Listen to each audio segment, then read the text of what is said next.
Assalamualaikum warahmatullahi wabarakatuh. Selamat pagi anak-anak. Bertemu lagi dengan Pak Aris. Di sini kita akan membahas tentang percobaan, ruang sampel, frekuensi relatif, dan peluang suatu kejadian. Ya, hari ini kita akan melanjutkan pembahasan kita tentang peluang ya. Nah, materi 4 ini yang akan kita bahas hari ini. Mari kita mulai dengan memotivasi hari ini dengan sebuah video ya yang Haris tampilkan untuk Anda, disimak baik-baik penjelasannya. Silakan. Assalamualaikum adik-adik semua. Kali ini kita akan belajar tentang percobaan, ruang sampel, dan kejadian. Percobaan adalah suatu kegiatan yang dapat memberikan beberapa kemungkinan. Contoh percobaan yaitu melemparkan uang logam, melemparkan dadu, dan mengambil kartu dari seperangkat kartu bridge. Ruang sampel adalah himpunan semua hasil yang mungkin dari suatu percobaan. Ruang sampel dinotasikan dengan huruf S. Banyaknya anggota ruang sampel dilambangkan dengan NS. Titik sampel adalah semua anggota dari ruang sampel. Kejadian adalah himpunan bagian dari ruang sampel, biasanya dinotasikan dengan huruf kapital seperti A, B, C, dan sebagainya. Banyaknya elemen kejadian A dinyatakan dengan NA, banyaknya elemen kejadian B dinyatakan dengan NB, dan sebagainya. Sebelum kakak lanjut, jangan lupa untuk klik tombol subscribe dan nyalakan loncengnya ya. Kalian pasti sudah pernah melihat dadu kan? Coba deh kalian perhatikan sisi-sisi dadu tersebut. Kalian akan melihat mata dadu 1, 2, 3, 4, 5, dan 6.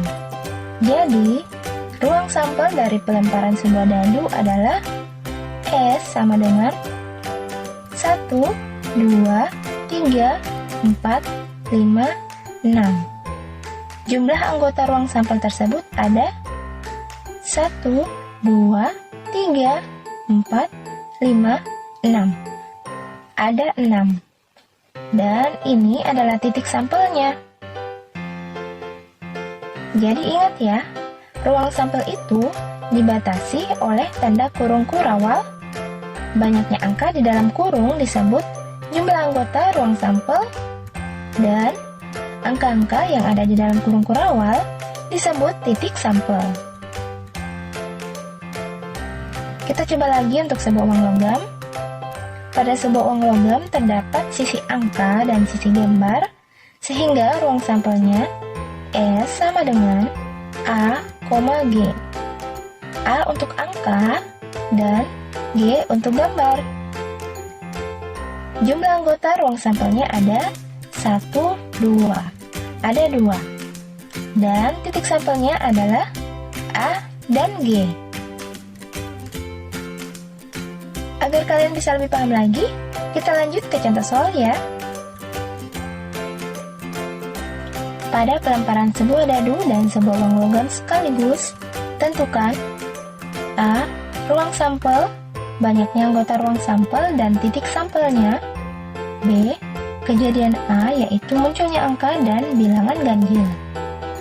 Pertama, kita buat kolom seperti ini, 6 kolom ke kanan untuk dadu, dan 2 baris ke bawah untuk uang logam. Kita isi satu persatu. A,1, A,2, A,3, A,4, sampai dengan G,6. Nah, ruang sampelnya yaitu S sama dengan, ingat tuliskan tanda kurung kurawalnya terlebih dahulu.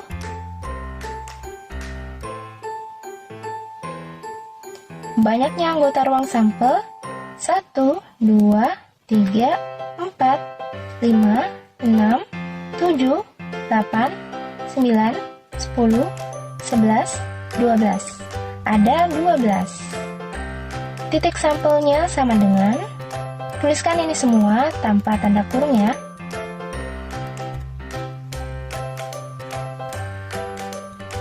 kejadian A yaitu munculnya angka dan bilangan ganjil. Jadi kita perhatikan baris yang berisi angka, kemudian kita pilih yang angkanya ganjil. Kita peroleh A sama dengan A,1, A,3, A,5. NA sama dengan 3. Kita lanjut ke soal berikutnya. Pada pelemparan dua buah dadu sekaligus, tentukan A. Ruang sampel, banyaknya anggota ruang sampelnya. B. Kejadian A yaitu munculnya mata dadu berjumlah 9. C. Kejadian B yaitu munculnya mata dadu berjumlah kurang dari 7. Pertama kita buat dulu tabel seperti ini.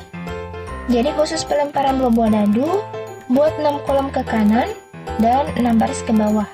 Kenapa 6? Karena banyak anggota ruang sampel pada sebuah dadu ada 6. Oke, sampai sini paham kan? Kemudian cara pengisian tabelnya seperti ini ya.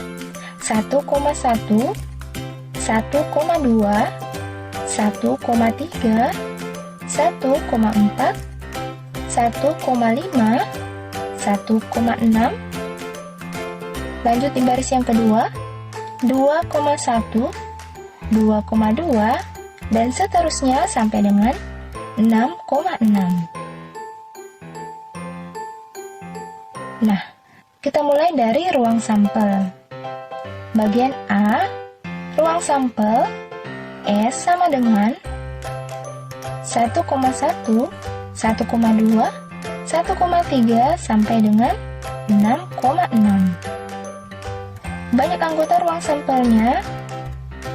NS sama dengan 1, 2, 3, 4. Hitung sampai di ujung sini, jumlahnya 36. Bagian B, A merupakan kejadian munculnya mata dadu berjumlah 9. Kita coba cari ya, yang mana saja ketika dijumlah hasilnya 9. Oke, kita coba cari. Oke, dari sini. 3 tambah 6, 9. 4 tambah 5, 9. 5 tambah 4, 9. 6 tambah 3, 9.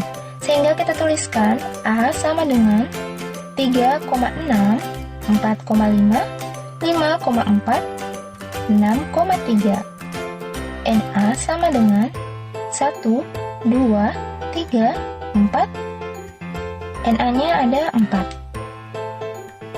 Coba kalian perhatikan baik-baik.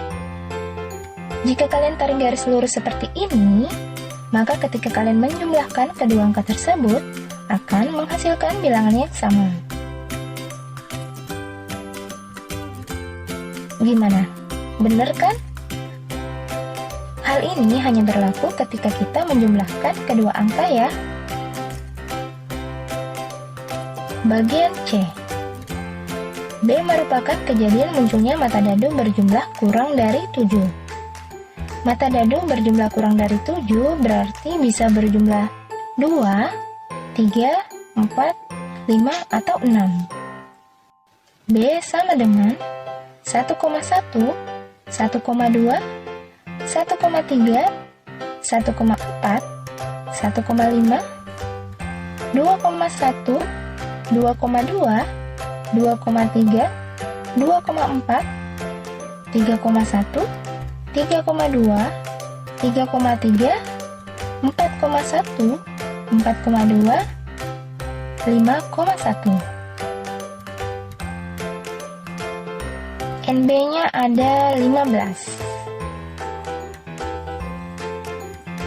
Lanjut ke soal yang terakhir. Pada percobaan pelemparan 3 keping uang logam sekaligus, tentukan A. Ruang sampel, banyaknya anggota ruang sampelnya. B. Kejadian A yaitu munculnya paling sedikit 2 angka. Pertama kita buat diagram pohon seperti ini. Karena yang dilempar 3 keping uang logam, maka kita buat bercabang 3 seperti ini. Kalau hanya ada 1 keping, gambarnya hanya ini. Sedangkan kalau 2 keping uang logam, gambarnya sampai di sini ya. Bagian A, S sama dengan NS-nya ada 8. Bagian B, A merupakan kejadian muncul paling sedikit 2 angka. Kalimat paling sedikit berarti minimal muncul 2 angka. Jadi bisa 2 atau 3 angka. Kenapa hanya sampai 3 angka? Karena di sini maksimal hanya sampai 3 angka. Gitu ya. Coba perhatikan bagian yang ini. Kita coba cek satu-satu. Kakak ingatkan kembali, A untuk angka dan G untuk gambar. Kita checklist yang mempunyai 2 angka dan 3 angka. Yang ini 3 angka, yang ini 2 angka, yang ini juga 2 angka, yang ini hanya 1 angka, yang ini 2 angka, yang ini 1 angka, yang ini 1 angka, dan yang ini tidak punya angka. Sehingga kita tuliskan A sama dengan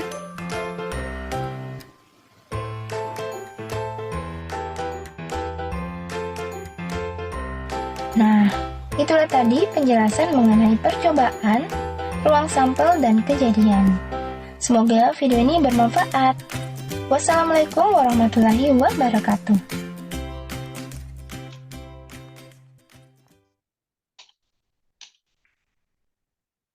Nah, itu anak-anak penjelasan singkat melalui video supaya kita bisa memotivasi diri kita mempunyai gambaran tentang apa itu percobaan, ruang sampel, frekuensi, relatif, dan peluang suatu kejadian. Nah, Pak Haris ingin berbicara tentang percobaan terlebih dahulu ya, bahwa misalnya ketika kita belajar tentang teori peluang, ini yang merupakan bagian dari statistik, kita akan mempelajari tentang percobaan acak ya.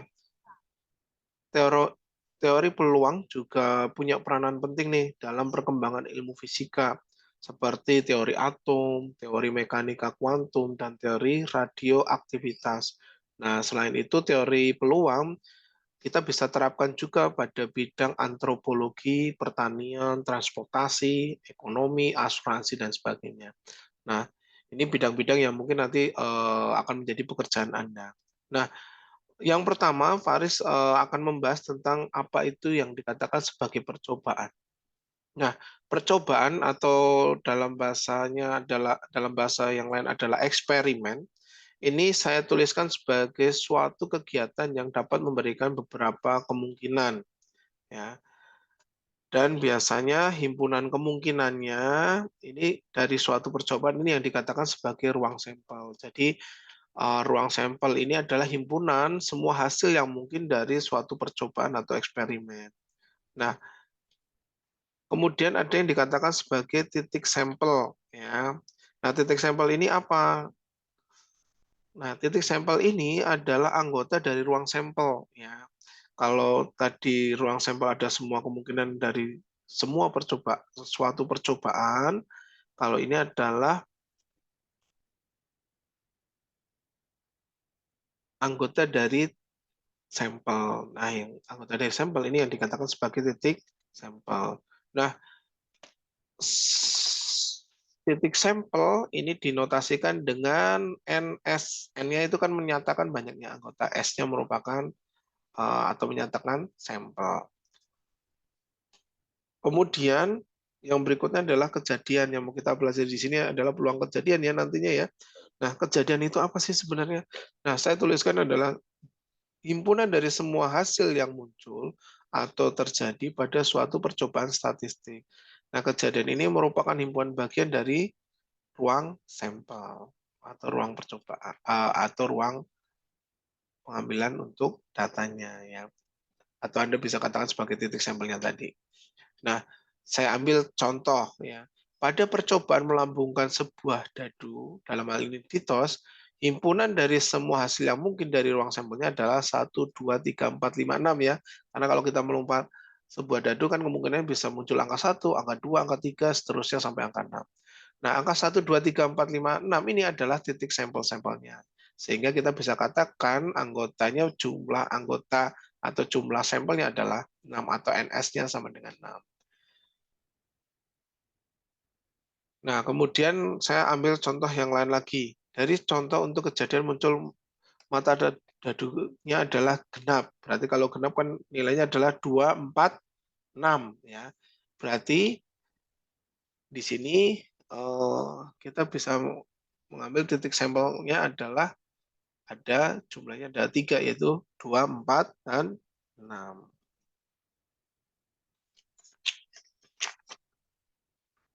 Nah, kemudian kalau untuk uang logam nih, dua uang logam dilambungkan bersama. Tentukan, ya, tentukan ruang sampel dan banyaknya ruang sampel, kemudian banyaknya titik sampel. Nah, kemudian kita bisa menyelesaikannya, ya.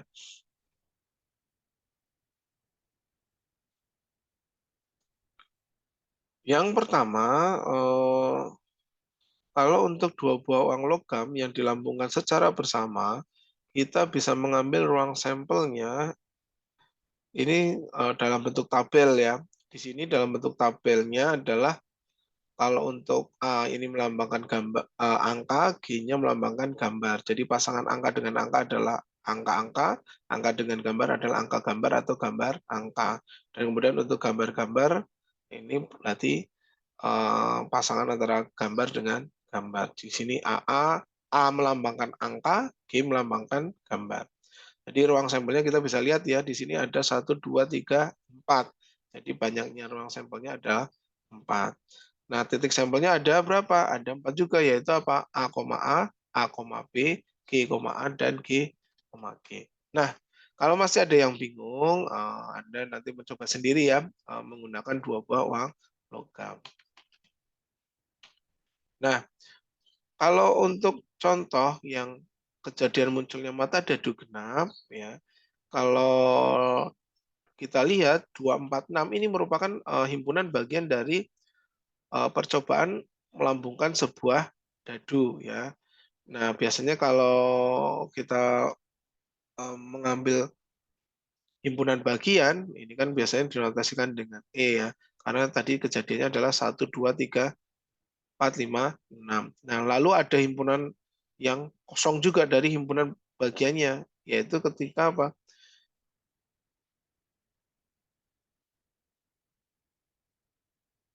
Ketika kejadiannya adalah kejadian yang tidak mungkin atau mustahil, ya. Nah, sedangkan kalau Anda lihat di sini 1, 2, 3, 4, 5, 6 ini adalah mata daduk, kejadian-kejadian yang mungkin, ya, atau kejadian yang pasti. Tapi kalau Pak Aris minta coba kalau coba berapa kejadian muncul angka dadu 7. Nah, padahal di sini mata dadu kan ada hanya sampai 6, ya. Kalau saya tanyakan 7 berarti kan itu adalah kejadian yang mustahil. Berarti Anda bisa mengatakan bahwa kejadiannya adalah 0. Tapi kalau di sini peluang berapa kejadian muncul mata dadu genap? Mata dadu genap ada 2, 4, dan 6. Berarti ada 3 dan 2, 4, 6 ini merupakan himpunan bagian dari S-nya. Seperti itu ya, kalau masih bingung. Nah, kita lanjut ya. Kita lanjut, kita bahas tentang frekuensi relatif. Nah, kalau kita melihat, kalau kita berbicara tentang frekuensi relatif, misalkan saya punya kejadian A ya. Ini adalah kejadian dalam suatu percobaan banyak kejadian muncul A. Misalkan saya ambil X ya. Kemudian banyaknya percobaannya saya simbolkan dengan N. Maka kita bisa mengatakan frekuensi relatif kejadian A atau FRA ini adalah perbandingan kejadian A muncul dengan banyak percobaan, ya. Jadi kalau kita melempar sebuah koin, dilempar sebanyak 1 kali, kemungkinannya kan hanya ada 2 ya, muncul sisi gambar atau muncul sisi angka. Nah, kalau pelemparannya berkali-kali, jadi kita bisa menentukan frekuensi relatifnya. Jadi kalau ada pertanyaan, bagaimana jika pelemparan koin tersebut dilakukan berkali-kali? Apakah banyak sisi gambar dan banyak sisi angka yang muncul relatif sama pada koin? Nah, ini yang dikatakan sebagai percobaan atau kita bisa menentukan frekuensi relatifnya. Berapa banyaknya ya. Nah, biasanya kalau untuk menentukan frekuensi relatif, kita biasanya melakukan pelemparan itu lebih dari 1 kali ya, supaya kita bisa menentukan frekuensi relatifnya. Mungkin 10 kali, 20 kali, 30 kali, 40 kali, dan seterusnya. Nah, untuk frekuensi relatif, kita bisa menentukannya dengan banyaknya kejadian. Kalau dalam hal ini A ya, berarti banyaknya kejadian A yang muncul dibagi dengan banyaknya percobaan. Banyak kejadian A itu tadi disimbolkan dengan X, banyaknya percobaan disimbolkan dengan N. Jadi X per N. Nah, contohnya seperti ini. Misal hasil pelemparan pada percobaan koin, saya tampilkan dalam percobaan dalam tabel. Nah, ini saya taruh dalam bentuk tabel ya. Di sini ada banyak pelemparan, banyak angka yang muncul, banyak gambar yang muncul. 10 kali, angkanya muncul 6 kali, gambarnya muncul 4 kali. Sehingga kita bisa katakan di sini frekuensi relatif muncul sisi angka berarti 6 di sini dibagi dengan 10 di sini. Jadi 6 per 10. Sedangkan untuk sisi gambar berarti 4 kali ya di sini ya, berarti 4 dibagi dengan 10 atau 4 per 10. Kemudian kalau banyaknya pelemparan 20 kali, berarti di sini ada muncul angka 9 kali, muncul gambarnya 11 kali, berarti kita menentukan frekuensi relatif muncul sisi angka berarti 9 per 20, dan untuk gambar di sini adalah 11 per 20. Sedangkan kalau pelemparannya 30 kali, maka di sini munculnya adalah 16, untuk angka 16 kali, untuk gambar 14 kali. Berarti di sini 16 per 30, untuk yang gambar 14 per 30. Ini Anda bisa dikecilkan sampai pecahan yang terkecil. Ya. Berarti intinya adalah kalau untuk frekuensi relatif adalah banyaknya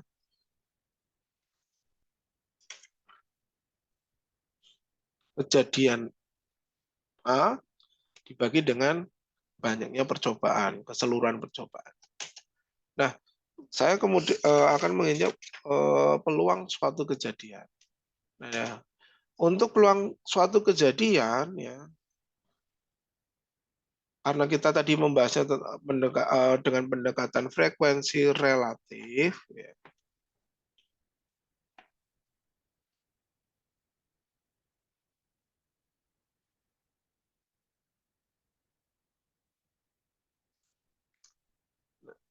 maka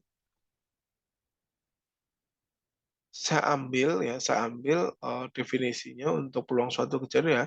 Misalkan suatu percobaan mempunyai titik sampel yang berbeda banyaknya, dan setiap titik sampel mempunyai kesempatan yang sama untuk muncul, maka peluang kejadiannya dinyatakan dengan peluang A sama dengan NA dibagi dengan NS. Ya. Nah, kenapa dikatakan di sini erat kaitannya dengan pendekatan frekuensi relatif? Karena tadi yang sudah kita lakukan di sini, ya, ini adalah bentuk pendekatan frekuensi relatif. Ini jika percobanya biasanya kalau dilakukan sebanyak-banyaknya, N-nya akan mendekati tak terhingga. Maka nilai untuk frekuensi relatif akan cenderung konstan dan mendekati nilai tertentu ya. Nilai tertentunya ini yang disebut sebagai peluang munculnya suatu kejadian. Jadi peluang ini dasarnya adalah frekuensi relatif. Nah, untuk PA-nya ini dikatakan sebagai peluang kejadian A, NS-nya adalah banyaknya ruang sampel, NA-nya adalah banyak anggota ruang sampel. Nah, saya kasih catatan nih di sini. Peluang kejadian nilainya itu berkisar antara 0 sampai 1, jadi nggak lebih, nggak kurang ya.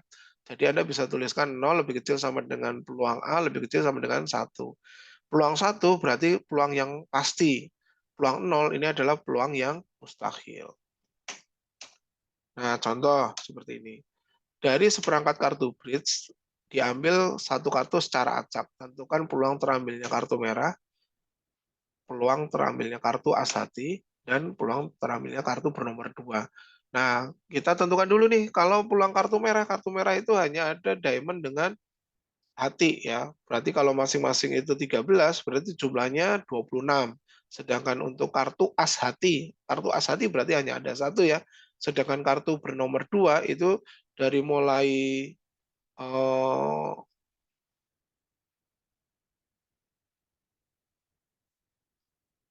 hati, kemudian beringin, kemudian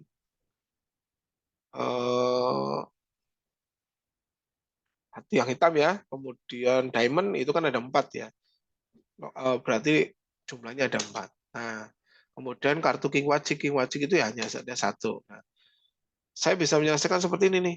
Kartu bridge itu jumlahnya saya hitung 52. Berarti nilai percobanya 52. Kemungkinan ada 52 ya semuanya. Nah, kemudian kalau yang berwarna itu tadi saya sudah hitung ya. 26 kartu merah, 26 kartu hitam. Kemudian untuk berdasarkan motif, berarti kan 13 kartu daun hitam, 13 keriting, ya, 13 kartu hati, dan 13 kartu wajik atau diamond. Kemudian berdasarkan jenis kartunya kan ada king, queen, jack, as, 2, 3.